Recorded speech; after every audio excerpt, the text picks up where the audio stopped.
Hi friends, aloo paratha మనం చాలా ఈజీగా చేసుకోవచ్చు అనమాట. ఒక 3 అయితే ఉల్లగడ్డలు అయితే ఉడకబెట్టుకోవాలి. అవి ఉడుకుతూ ఉన్నప్పుడు మనం పక్కన 2 ఎర్రగడ్డలు, ఇంకా మనకి కారాన్ని బట్టి కావాల్సినన్ని మిరపకాయలు కూడా తీసుకొని చిన్న ముక్కలుగా చేసుకోవాలి.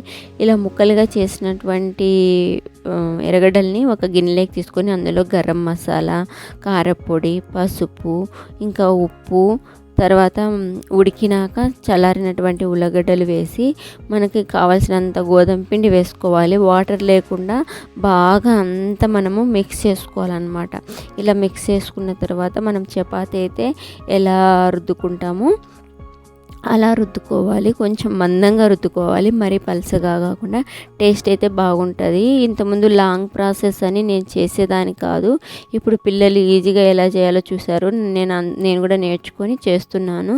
టేస్ట్ అయితే చాలా బాగుంటుంది ఫ్రెండ్స్. Thank you for